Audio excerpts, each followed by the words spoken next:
Assalamualaikum warahmatullahi wabarakatuh. Halo Kang Teteh Kemaikis, kembali lagi di Melekat, mengenal lebih dekat. Nah, buat podcast Melekat kali ini bakal ditemenin sama aku. Kenalin, nama aku Alia dari Ekonomi Islam 2024. Seperti yang Akang Teteh Kemaikis tahu, tema Melekat pastinya selalu menarik dan inspiratif. Nah, Akang Teteh pasti penasaran gak sih buat tema kali ini?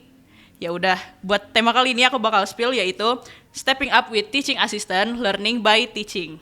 Nah, dengan tema yang menarik ini, tentunya aku bakal ditemenin sama narasumber yang keren banget dan punya pengalaman dalam organisasi juga kepanitiaan. Di antaranya, Wakil Biro Riset dan Data KMMK Syamil Unpad 2024 sampai 2025, Staf Akademik dan Pengembangan Karir BEM Kema FEB Unpad 2024 sampai 2025, Manajer Divisi Kajian Basic ISEK tahun 2023, Asisten Manajer Divisi Muslimpreneur Permais FEB Unpad tahun 2023.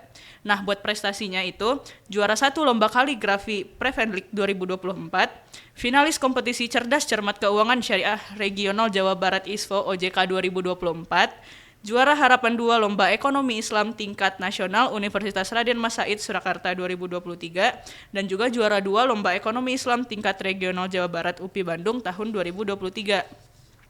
Nah, selain organisasi yang aku udah sebutin tadi, narasumber kita ini juga punya banyak banget pengalaman kerja yang keren loh, yaitu asisten dosen Mumtaz mata kuliah Fikih Muamalah tahun 2025, magang di Bank Syariah Indonesia KCP Veteran Purwakarta di Februari sampai Juni 2025, magang pendamping PPH Halal Salman ITB BPJPH tahun 2024 sampai 2025, asisten dosen Mumtaz mata kuliah Ziswaf tahun 2024, dan juga asisten dosen mata kuliah TPB PAI Unpad tahun 2022 sampai 2023.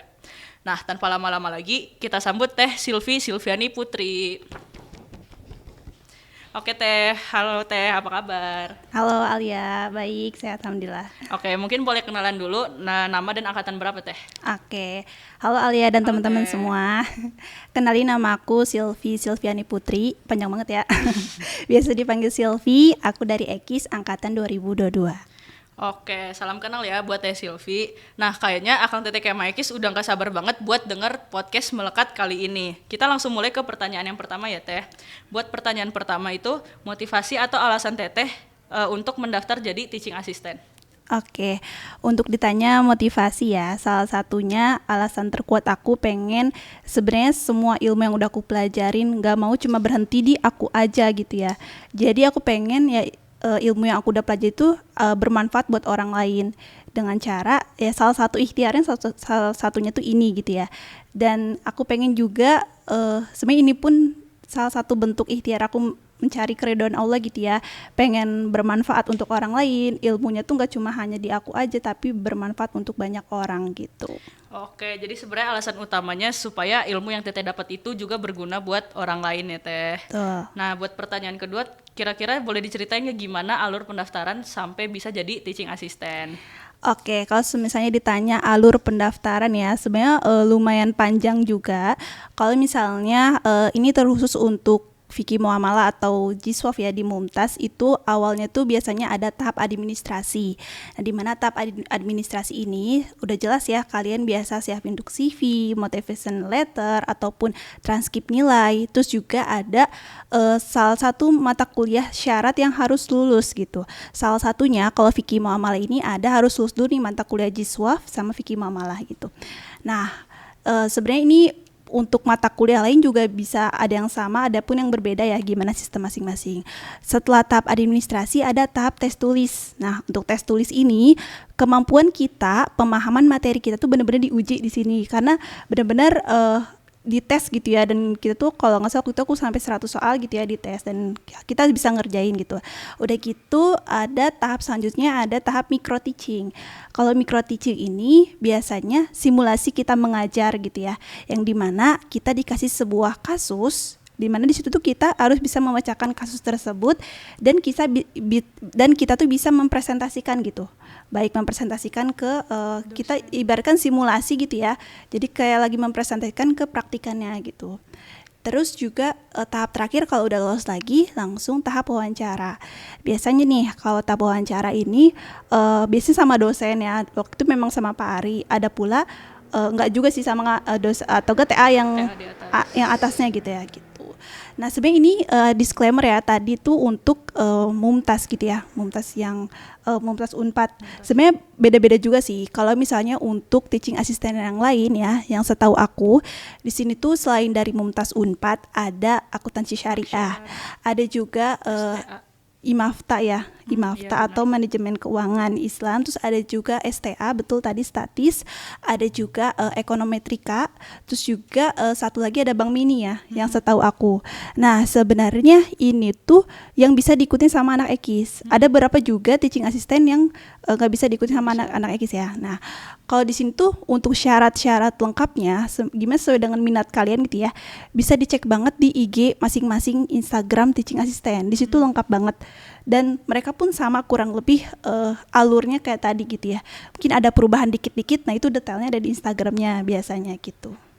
Oke, jadi mungkin buat yang pertama itu tadi ada administrasi dan Tuh. lumayan banyak ya itu yang disiapin. Terus ada tes tulis, ada micro teaching dan wawancara. Iya. Nah, jadi mungkin itu khususnya di Mumtaz gitu ya. Betul, Yang lain betul. mungkin beda lagi gitu ya. Iya. Oke, mungkin kita next ke pertanyaan selanjutnya.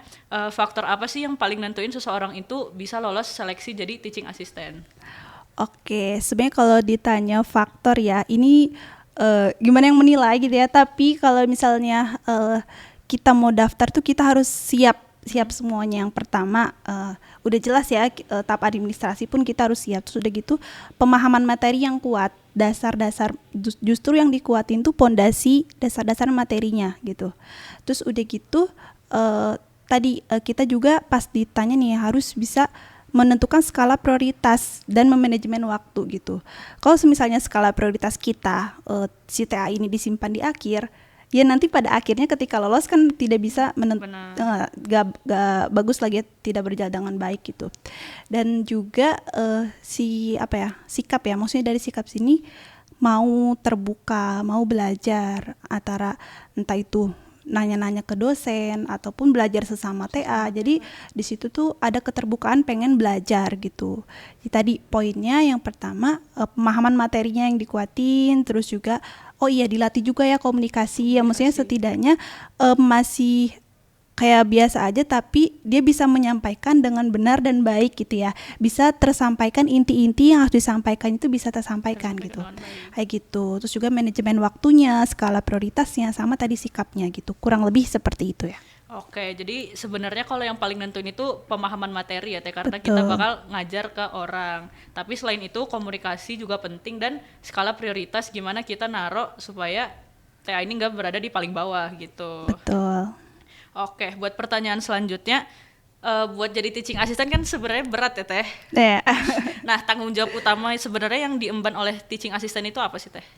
Oke, kalau misalnya ditanya tanggung jawab sebenarnya banyak ya. Cuma kalau secara umumnya udah jelas ya, mengajar di kelas praktikum gitu ya. Yang dimana di kelas praktikum ini kita nggak hanya mengajar juga, tapi kita pun sebagai TA harus benar-benar paham dulu gitu. Jadi kita harus 3 langkah pemahaman kita dibandingkan praktikan gitu. Terus juga kita harus bisa membuat soal-soal studi kasus yang dimana dari teori-teori yang dipelajari di kelas itu, nah di praktikum ini justru bisa sih teorinya tuh diterapkan. Prakteknya betul, prakteknya kayak gimana sih gitu kan. Jadi bisa diterapkan gitu. Kurang lebih sih seperti itu ya gambarannya. Oke, jadi karena lebih ke studi kasus, jadi kita harus lebih paham dulu apa inti dari materinya gitu ya Teh kira-kira. Buat selanjutnya, selama Teteh jadi TA nih, tantangan apa yang paling sering muncul saat menghadapi mahasiswa? Oke, kalau misalnya ditanya tantangan ya, sebenarnya mungkin itu subjektif atau ada beberapa yang pernah ngalamin dan aku sendiri yang mengalami ya. Salah satunya ada misalnya mahasiswa yang aktif banget di kelas, ada juga mahasiswa yang agak pasif ya gitu, yang dimana gimana sih caranya kita sebagai TA itu untuk memancing mereka nih yang kurang pasif ini menjadi aktif dan ada interaksi di kelas gitu. Itu salah satu tantangannya. Terus yang kedua juga kan ketika kita menyampaikan materi di kelas ya ataupun penjelasan gitu, ada nggak semua mahasiswa itu ada yang langsung paham, ada yang harus dijelaskan berulang-ulang. Nah di sini nih letaknya, kita harus menemukan gaya belajar yang kayak gimana sih, gitu ya betul, yang bisa mereka terima gitu. Kalau aku coba deh cari yang lebih seru-seru, aku bikin mini-mini kuis gitu ya. Jadi mereka dapat poin, itu udah Dapat jelas ya, dapat poin, poin. Terus yang bikin mereka tuh saling berinteraksi dan seger lagi lah di kelas gitu ya, dan semangat lagi gitu. Biar suasananya makin terbangun gitu di kelas juga. Oke, jadi tantangannya tuh lebih ke kayak masing-masing mahasiswa tuh beda-beda ya. Ada yang Betul. aktif, pasif, ada yang kalau belajar langsung paham, ada Iya. yang harus berkali-kali gitu. Jadi gimana kita supaya bisa ngebangun mahasiswanya tuh suasana di kelasnya enak lagi gitu Betul, ya Teh. betul. Oke, selanjutnya ini gimana cara Teteh ngelola antara kewajiban kuliah, tugas, dan juga jadi teaching assistant? Kan banyak banget tuh pasti kesibukannya. Oke, kalau misalnya ditanya untuk mengelola atau memanajemen waktu gitu ya, biasanya aku suka bikin timeline mingguan ataupun bulanan ya. Kalau misalnya mingguan itu aku secara rinci, misalnya di hari Senin sampai Jumat tuh aku ada apa aja sih. Kadang aku per jam gitu, per jamnya ya kira-kira jam sekian gitu ya. Terus juga kalau misalnya yang secara besarnya tuh aku di setiap bulannya tuh suka ditandai nih mana kegiatan-kegiatan yang bakal aku lakuin gitu. Soalnya kan ada hal-hal yang tak terduga gitu ya, takutnya ada bentrok atau apa gitu. Jadi bisa meminimalisir itu gitu kan. Dimana aku bisa prioritasi nih antara tugas kuliah, kalau sekarang lagi skripsi ya, ataupun tugas TA, ataupun tugas-tugas lainnya gitu. Jadi bisa terbagi-bagi dan tahu nih di mana letak-letaknya kayak gitu. Aku suka dibikin timeline sih. Oke, jadi cara time manajemennya itu lebih ke bikin timeline kayak apa aja yang bakal Teteh lakuin seminggu ini atau sebulan ini supaya lebih jelas dan meminimalisir bentrok gitu tadi ya. Betul. Nah, menurut Teteh keterampilan apa baik soft skill maupun hard skill yang paling berkembang nih selama Teteh udah jadi teaching assistant? Oke, sebenarnya banyak banget ya keterampilan-keterampilan yang didapat pas jadi teaching assistant. Salah satunya gaya komunikasi ya, public speaking, terus juga kita problem solvingnya gimana gitu ya. Terus juga pemahaman materi yang makin paham gara-gara kita sering-sering ngulang materi tersebut ya. Jadi kita tuh udah paham materi itu bisa di luar kepala gitu karena kita sering mengulang tersebut gitu. Jadi itu sih untuk skill-skill kurang lebih ya yang aku rasakan selain dari tadi ada soft skillnya ataupun hard skillnya. Oke, jadi tapi yang paling ini tuh komunikasi ya karena Iya, kita betul. berhadapan ke banyak-banyak tipe mahasiswa ya Teh. Betul Terus banget. juga pemahaman materi karena berulang-ulang ngejelasinnya jadi insya Allah bisa hafal di luar kepala. Iya. Oke, nah kira-kira kalau kita jadi TA tuh bisa dapat nilai tambah buat karir di masa depan atau enggak? Dan kalau emang iya tuh gimana kira-kira tuh gitu Teh? Kalau ditanya bisa atau enggak, bisa banget. Banget. Kenapa? Alasannya jelas ya. Tadi di teaching assistant ini kita dituntut ya misalnya untuk problem solving, komunikasi yang baik gitu-gitu. Itu berguna banget untuk nanti keterampilan kita pada saat di dunia kerja atau dunia profesional yang asli gitu ya. Yang dimana misalnya kita menemukan tadi ya kayak kendala-kendala di kelas, kita tuh harus gercep untuk menemukan solusinya. Terus misalnya gaya belajar, gaya mengajar itu yang komunikasinya yang baik, nah itu komunikasi antara antara TA dan praktikan itu tuh karena sering dilatih ya, jadi nanti kita tuh terbiasa gitu. Justru itu yang jadi poin plusnya gitu, terbiasa berbicara di depan orang banyak atau terbiasa public speaking yang bagus gitu ya. Selain itu pun tadi banyak juga sih kayak misalnya kerjasama antara sebenarnya lebih mirip ke organisasi juga gitu ya kan, maksudnya ada tim, kerjasama tim juga gitu kan, yang dimana ya kita saling berkaitan tim satu dengan tim yang lainnya gitu ya. Itu sih yang nanti soft skill yang bakal berguna banget buat nanti di masa depan karir yang akan datang. Oke, berarti jadi TA ini manfaat buat kerjanya gede banget ya Teh? Iya. Gede banget, mulai dari tadi public speaking, itu kan pasti bakal kepake banget pas kita di dunia kerja gitu ya. Betul. Oke, buat next question itu strategi apa yang Teteh terapin supaya Teteh tuh tetap profesional tapi Teteh bisa deket juga nih sama praktikan yang Teteh ajar? Oke, sebenarnya kalau ditanya strategi aku tuh untuk tetap profesional sebenarnya gimana ya, aku tuh lebih pengen nganggap praktikan tuh kayak lebih ke temen gitu ya, yang dimana mereka tuh nggak sungkan untuk nanya, nggak sungkan untuk berdiskusi, jadi nggak ada gap antara TA sama praktikan gitu. Tapi tetap juga sih mengenal batasan tugas masing-masing antara TA dan praktikan gitu. Tapi tetap aku pengen suasana di kelas itu tuh nyaman. Terus ya justru mulai dari kelas yang nyaman, suasananya yang seru gitu kan. Jadi pemahaman mereka, semangat mereka belajar tuh makin meningkat gede, lagi gitu. Iya, betul. Jadi kalau strateginya sebenarnya Teteh lebih kepengen nganggap kalau praktikan itu teman gitu ya, supaya mereka nggak deg-degan atau kayak takut gitu ke Iya, Teteh, tapi tetap tahu batasan. Jadi Betul kayak banget. tahu batasan tapi kita juga bisa enjoy belajarnya Iya, gitu. betul. Nah, ini pertanyaan terakhir dan pertanyaan penutup dari Teh Salsa.